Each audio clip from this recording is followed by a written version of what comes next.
Hello students, आज हम startup करने वाले हैं 12th क्लास की फिजिक्स का। ओके, आज बहुत लंबे टाइम लगभग 10 महीने के बाद वीडियो बना रहा हूँ। और अब ये जो सिलेबस स्टार्टअप होगा वो तभी स्टॉप होगा जब पूरा सिलेबस फिनिश हो जाएगा। ओके, आज हम शुरू करने वाले हैं 12th क्लास की फिजिक्स, है ना। चार्ज के बारे में पढ़ेंगे और उसकी प्रॉपर्टीज़ के बारे में पढ़ेंगे। तो शुरू करते हैं। यस, माय नेम इज सरावाफ and today we will be discuss about classification of 12th class physics. First of all, we will be discuss about classification of 12th class physics. Physics of 12th standard divided into three parts. First is electromagnetism. Second is optics. Optics also included ray optics and wave optics. And last is modern physics.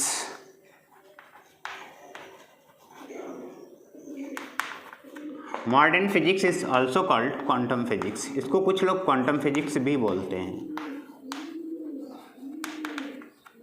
Quantum physics में हम पढ़ेंगे dual nature of radiation and matter, atoms, nuclei, semiconductors, etcetera etcetera. Okay, तो इसमें हम क्या क्या पढ़ेंगे? Dual nature of radiation and matter. उसके बाद अगला होगा atom, next nuclei. Okay, last is semiconductor and electronic devices. ये सारे चैप्टर्स हम मॉडर्न फिजिक्स में पढ़ेंगे। और optics is also included ray optics with optical instruments and second is wave optics. Okay, but electromagnetism is a very big part of 12th standard physics because electromagnetism is also divided into three parts. First is electrostatics, second is electrodynamics, and last is electromagnetic waves. Electromagnetism को हम इसलिए बहुत बड़ा part बोलेंगे 12th की physics का क्योंकि electromagnetism की एक पूरी बुक है। फर्स्ट बुक में पूरा इलेक्ट्रोमैग्नेटिज्म ही है और सेकेंड बुक में ऑप्टिक्स और मॉडर्न फिजिक्स इंक्लूड है। ओके, तो सबसे पहले हम देखते हैं इलेक्ट्रो मीन्स होता है चार्ज। Electro means charge.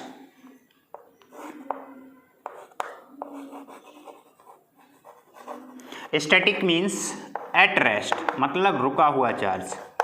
और जब चार्ज रेस्ट पोजीशन में होता है तो इलेक्ट्रिक फील्ड प्रोड्यूस करता है। इलेक्ट्रिक फील्ड प्रोड्यूस करता है। ओके, इसमें हम पढ़ेंगे electric fields and charges. Electric fields and charges. अगला चैप्टर पढ़ेंगे हम electrostatic potential and capacitor. Electrostatic potential and capacitor. हमने बताया था अभी आपको इलेक्ट्रो मीन्स होता है चार्ज।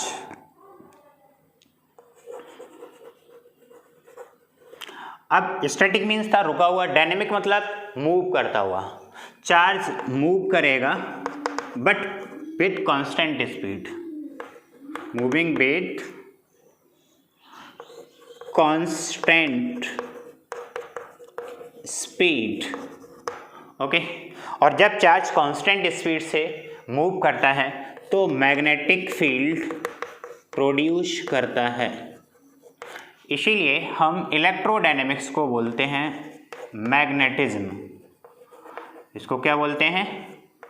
Magnetism, okay. इस वाले पोर्शन में आप सबसे पहला पढ़ेंगे जिसमें चार्ज मूवमेंट कर रहा हो, मतलब मूव कर रहा हो। पहला है करंट इलेक्ट्रिसिटी,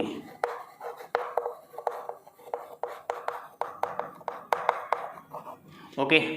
सेकंड रहेगा मूविंग चार्ज एंड मैग्नेटिज्म, क्योंकि चार्ज जब मूव करेगा तो मैग्नेटिक फील्ड प्रोड्यूस करेगा। Moving charge and magnetism. अगला पार्ट है magnetism and matter. Magnetism and matter.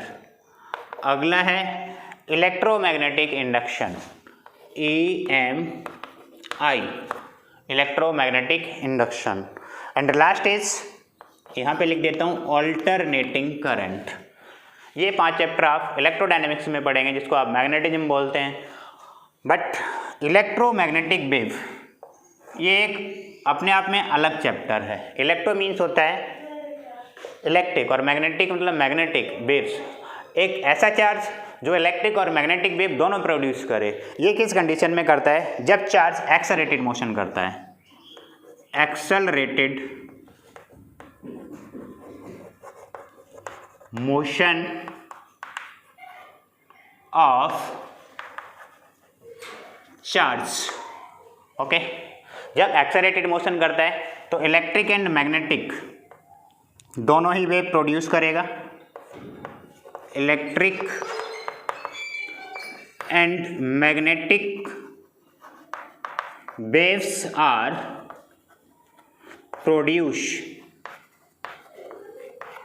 but both are perpendicular to each other, but both are perpendicular to each other, okay. इसमें क्या है, जैसे कि चार्ज इस डायरेक्शन में मूवमेंट कर रहा है ऐसे, और इलेक्ट्रिक वेव ऊपर की तरफ है इस तरह से, तो मैग्नेटिक इस डायरेक्शन में होंगी, दोनों परपेंडिकुलर डायरेक्शन में होंगी, ओके। तो अभी तक हमने क्या पढ़ा? Classification of 12th class physics. देखिए ये 3 पार्ट में डिवाइड है, electromagnetism, optics, modern physics and modern physics को क्या बोलते हैं? Quantum physics. But electromagnetism is also divided into 3 parts. इसके पार्ट बाद में डिस्कस करते हैं, पहले ये देखते हैं।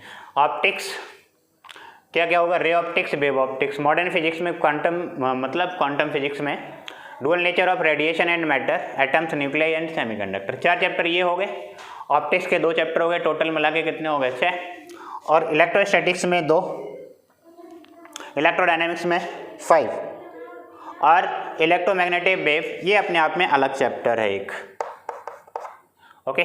तो टोटल मिला के ये 14 चैप्टर हो रहे हैं, जिसमें से 8 चैप्टर इलेक्ट्रोमैग्नेटिज्म के अंडर में आते हैं जो फर्स्ट वॉल्यूम है, और बाकी के बचे हुए 6 चैप्टर सेकेंड वॉल्यूम में है। तो सबसे पहले हम फोकस करते हैं इलेक्ट्रोमैग्नेटिज्म। इलेक्ट्रो मीन्स बताया था चार्ज। अब इसमें क्या है, फर्स्ट वॉल्यूम में कभी चार्ज रेस्ट पोजीशन में होगा, कभी कांस्टेंट स्पीड से मूव कर रहा होगा, और कभी एक्सेलरेटेड मोशन कर रहा होगा। जब इलेक्ट्रोमैग्नेटिक वेव पढ़ेंगे उसमें, तो हम सबसे पहले अगर फर्स्ट वॉल्यूम पढ़ते हैं तो सबसे बड़ा पॉइंट इसमें क्या है? चार्ज। चार्ज इज अ की पॉइंट फॉर फर्स्ट वॉल्यूम, ये बोल सकते हो। Oblique electromagnetism.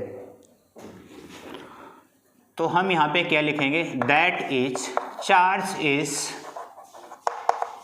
आ की पॉइंट। चार्ज इज आ की पॉइंट। तो सबसे पहले हम चार्ज के बारे में स्टडी करेंगे, उसके बाद हम थोड़ा आगे बढ़ेंगे। इसका अच्छे से एक स्क्रीनशॉट लीजिए, फिर थोड़ा आगे बढ़ते हैं, ओके। और कोशिश ये करें कि नोट्स खुद से बनाएं, और अगर कोई प्रॉब्लम होती है तो हम डिस्क्रिप्शन में दे देंगे, PDF से डाउनलोड कर लेना, ओके। लेकिन अगर आप खुद से नोट्स बनाते हैं तो बेस्ट है। और अगर आपको कोई भी प्रॉब्लम आती है फिजिक्स में तो बताइए, उसका तो खलास, समझ गए ना। देखिए चार्ज मेनली 2 टाइप का होता है, positive and there is another negative. और चार्ज को हम Q से डिनोट करते हैं, ये बात ध्यान रखना। अगर दोनों सेम चार्ज है, मान लिए प्लस और प्लस के हैं या माइनस और माइनस हैं, तो प्लस और प्लस में भी रिपल्सन होगा और माइनस में भी रिपल्सन होगा। That is like charge repels to each other. इसे बोल सकते हैं सेम चार्ज अगर हैं दोनों तो दोनों में होगा रिपल्सन, ओके। अगर डिफरेंट चार्ज है, मान लीजिए एक पॉजिटिव है दूसरा नेगेटिव है, तो ये अट्रैक्ट करेंगे एक दूसरे को। अगर एक माइनस का है दूसरा प्लस का है तो भी ये अट्रैक्ट ही करेंगे। इसका मतलब है different charge attract to each other. अगर डिफरेंट चार्ज हैं तो दोनों के बीच में होगा अट्रैक्शन, ओके। और चार्ज एक स्केलर क्वांटिटी है, स्केलर क्वांटिटी। इसका यूनिट होता है कूलाम। अगला, चार्ज ट्रांसफरेबल होता है, मतलब एक बॉडी से दूसरी बॉडी पे हम ट्रांसफर कर सकते हैं। Charge is transferable. एंड अगला, charge is conserve for an isolated system. एक आइसोलेटेड सिस्टम के लिए चार्ज कंजर्व होता है। Charge is conserve for an isolated system. Just like मान लेते हैं हम यहाँ पे 3 बॉडी का कोई एक सिस्टम है, ये इस तरह से, इसमें बॉडी A है और ये बॉडी B है और ये बॉडी C है। बॉडी A पर हमने मान लीजिए 2E चार्ज दे दिया और इस पर माइनस का 5E दे दिया और इस पर 1E दे दिया, तो पूरे सिस्टम पे कितना हो जाएगा? 2 और 1 3 -5 माइनस का 2E, टोटल चार्ज हो गया पूरे सिस्टम पे। अगर हम इसको इस तरह से डिस्ट्रीब्यूट करते हैं, मान लेते हैं पहली बॉडी है यहाँ पे A, इसको हमने माइनस का 2E दे दिया और दूसरी बॉडी B पर हमने 3E दे दिया, तो बॉडी C पर कितना चार्ज होगा? जिससे कि पूरे सिस्टम का चार्ज कंजर्व रहे। पूरे सिस्टम पे माइनस का 2E था तो इस पर भी माइनस का 2E रहना चाहिए। अब 3 माइनस कितना करोगे? 2, तो 1 प्लस का हो गया, तो यहाँ पे माइनस का 3 चार्ज देंगे हम। देखिए माइनस का 3 और माइनस का 2, माइनस का 5 और ये प्लस का 3 करोगे तो माइनस का 2 चार्ज रह जाएगा इस पे। तो एक आइसोलेटेड सिस्टम पे टोटल चार्ज सेम रहेगा, कंजर्व रहेगा, ओके। अगला है charge depends on mass, oblique ये बोल सकते हैं charge associated with mass. Charge associated with mass, that is charge does not exist without mass, that is charge does not exist without mass, okay. और charge का मास जो भी है, अगर कोई चार्ज पार्टिकल मूवमेंट कर रहा है तो मास इंक्रीज होगा। इसका मतलब क्या है?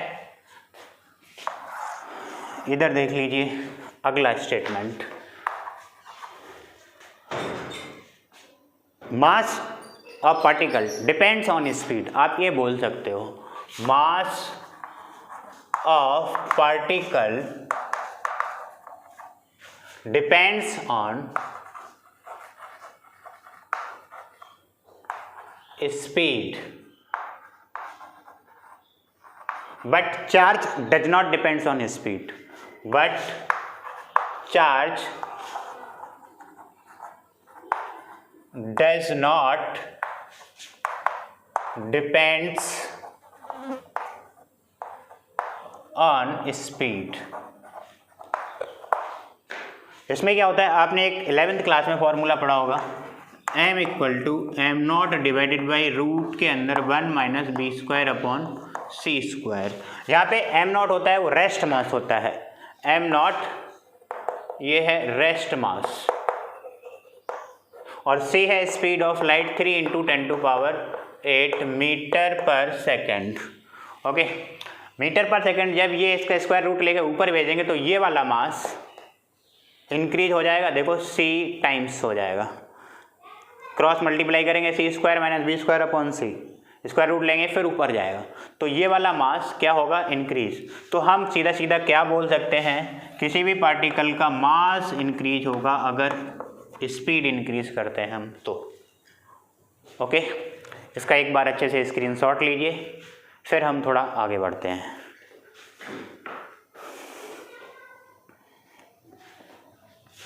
हो गया?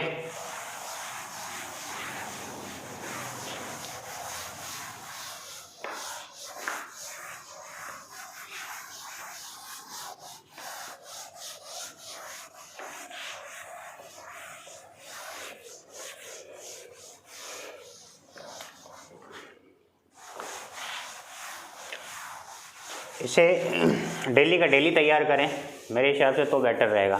ज़्यादा से ज़्यादा क्वेश्चन सोल्व करने की कोशिश करें, और अगर कोई प्रॉब्लम आ रही है तो कमेंट में पूछ लें। ओके, चलिए अगला स्टेटमेंट पढ़ते हैं हम, अगली प्रॉपर्टी चार्ज की, quantization of charge. Quantization of charge, quantization of charge क्या होता है, मान लीजिए एक बॉडी है A and there is another body B. यहाँ से अगर हम किसी बॉडी पे एक इलेक्ट्रॉन ट्रांसफ़र करते हैं बॉडी ए से बॉडी बी की तरफ, तो इस पर प्लस का वन ई चार्ज और इस पर माइनस का वन ई, और अगर दो इलेक्ट्रॉन ट्रांसफ़र करते हैं तो इस पे प्लस का 2e और इस पे माइनस का 2e। सिमिलरली अगर हम n इलेक्ट्रॉन ट्रांसफ़र करते हैं तो इस पे प्लस का ne और इस पे माइनस का ne।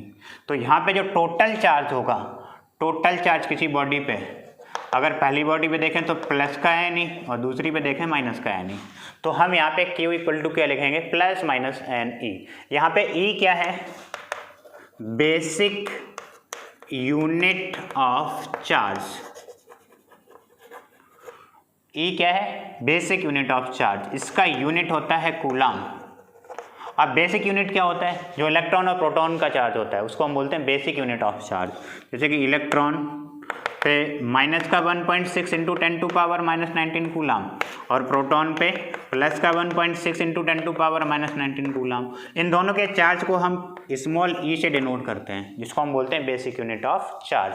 एन क्या है, नंबर ऑफ इलेक्ट्रॉन्स, और नंबर ऑफ इलेक्ट्रॉन्स हैं वो इंटीजर होंगे, ऐसा नहीं कि 2 है 3 है 3 के अलावा 3.5 हो जाए या 3.3 हो जाए, ऐसा नहीं होगा। ओके, तो हम इसको क्या बोलेंगे, क्वांटाइजेशन ऑफ चार्ज को integral multiple of basic unit of charge. ये देखो integral multiple of basic unit, ये ई क्या है, बेसिक यूनिट ऑफ चार्ज, तो हम क्या बोलेंगे इसको, integral multiple of basic unit of charge is called quantization of charge,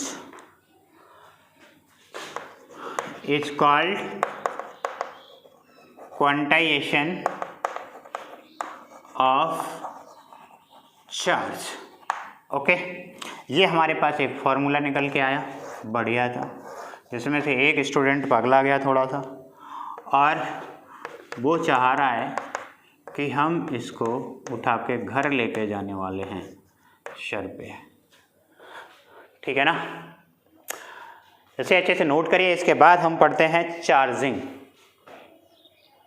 एक चीज़ ध्यान रखना, चार्जिंग से अगर यहाँ से इलेक्ट्रॉन इधर ट्रांसफ़र हो रहे हैं तो क्या उसका मास ट्रांसफ़र नहीं होगा? बिल्कुल होगा। ठीक है ना, इलेक्ट्रॉन का और प्रोटॉन का मास कितना होता है? अब एक बार वीडियो रुक के ट्राई करिए, उसके बाद हम बताते हैं आपको। देखिए यहाँ पे mass of electron 9.1 into 10⁻⁻31 kg। उसके बाद mass of proton equal to mass of neutron, ये होता है 1.672 इंटू 10⁻⁻27 kg। ओके, ये चीज़ें भी ध्यान रखना। उसके बाद हम पढ़ते हैं चार्जिंग। ओके,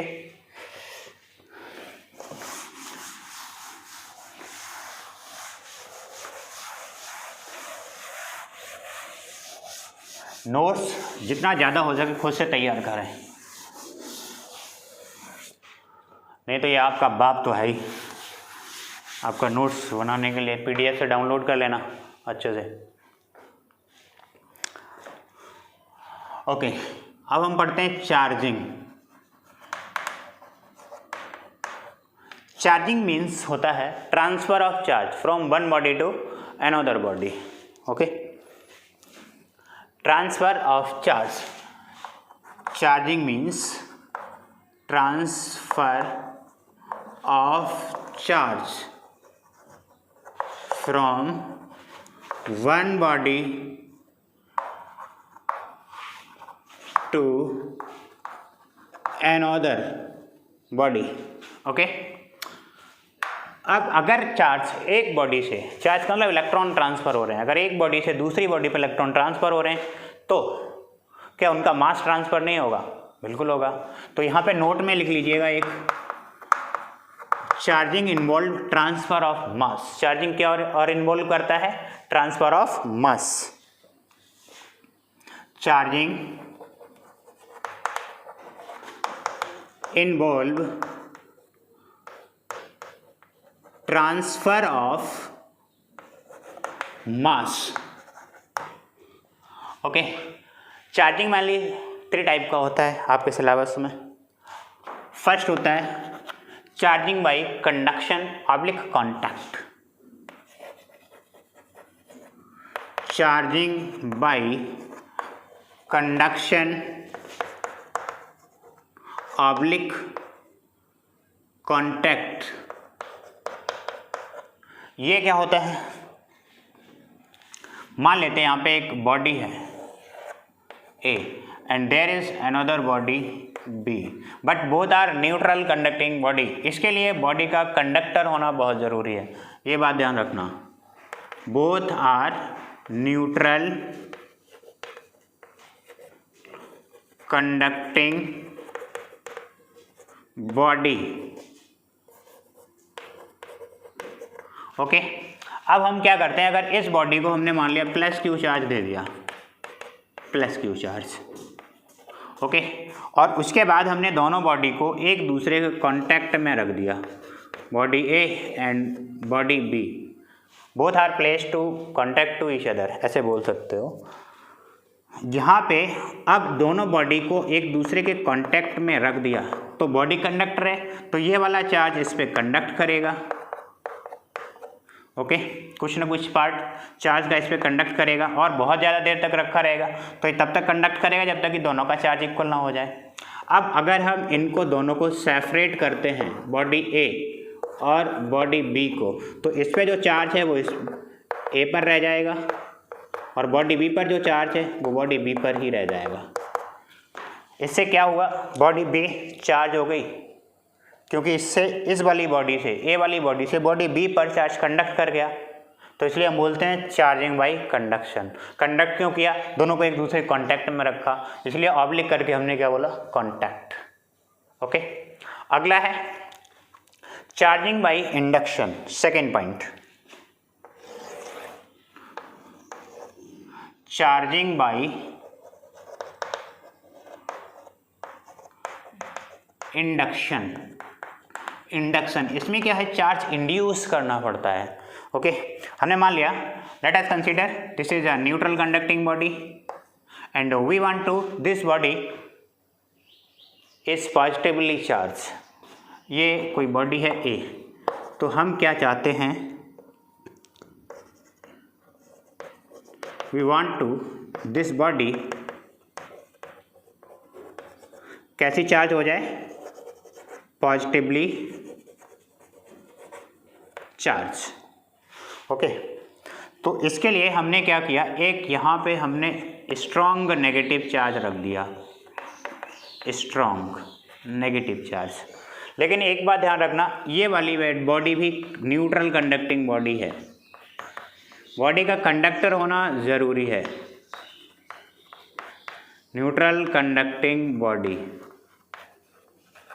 ओके, अब हम क्या करेंगे, यहाँ पे एक स्ट्रॉन्ग नेगेटिव चार्ज रखा और इसके कांटेक्ट में हम कोई दूसरी बॉडी रख देंगे, ये भी कैसी है, न्यूट्रल कंडक्टिंग बॉडी। तो क्या होगा, न्यूट्रल कंडक्टिंग बॉडी का मतलब क्या होता है, जितने नंबर ऑफ इलेक्ट्रॉन्स हैं उतनी number of protons.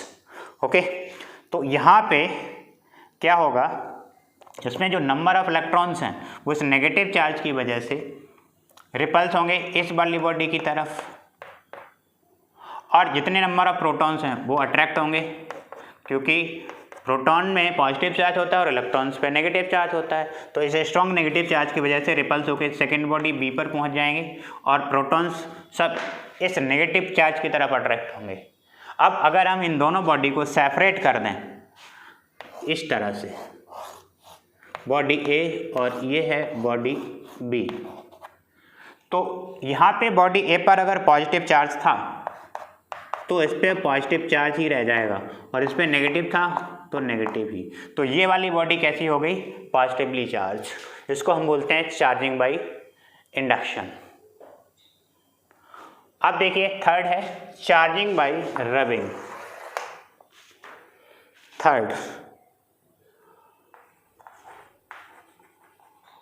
Charging by rubbing oblique, इसको बोल सकते हैं charging by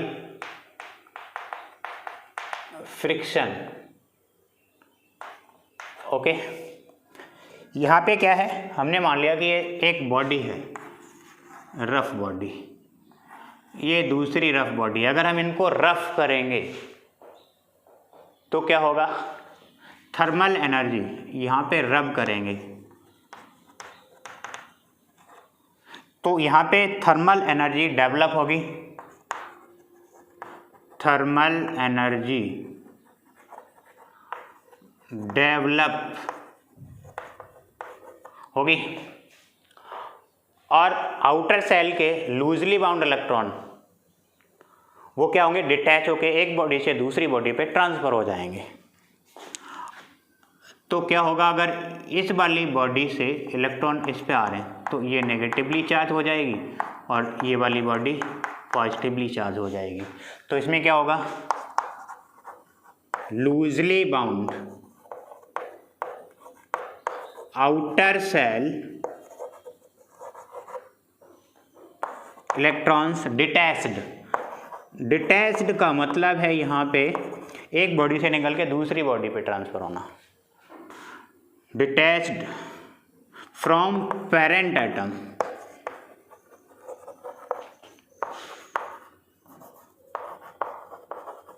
and transfer to another, and transfer to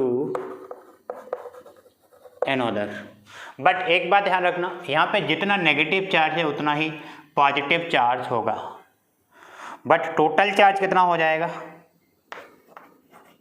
but total charge 0 रहेगा, क्योंकि जितना नेगेटिव उतना ही पॉजिटिव होगा। तो टोटल चार्ज कितना हो जाएगा, 0। इसका मतलब क्या है, हम इसको क्या बोल सकते हैं, ये किस पर बेस्ड है, law of conservation of charge पे, क्योंकि टोटल चार्ज तो 0 ही है। ओके, क्योंकि जितना नेगेटिव चार्ज पॉजिटिव चार्ज है उतना ही नेगेटिव चार्ज होगा। ओके, तो टोटल चार्ज 0 हो जाएगा। तो हम यहाँ पे क्या लिखेंगे, that is, this is based on law of conservation of charge, this is based on law of conservation of charge. Okay, आज के लेक्चर में हम इतना ही पढ़ेंगे। अगले लेक्चर में पढ़ने वाले हैं हम Coulomb's law and vector form of Coulomb's law. अगर आपको कोई भी प्रॉब्लम है तो हमें कमेंट करके पूछिए, और आगे वीडियो तभी अपलोड करेंगे जब आप बोलेंगे। ओके, थैंक्स, जय हिंद।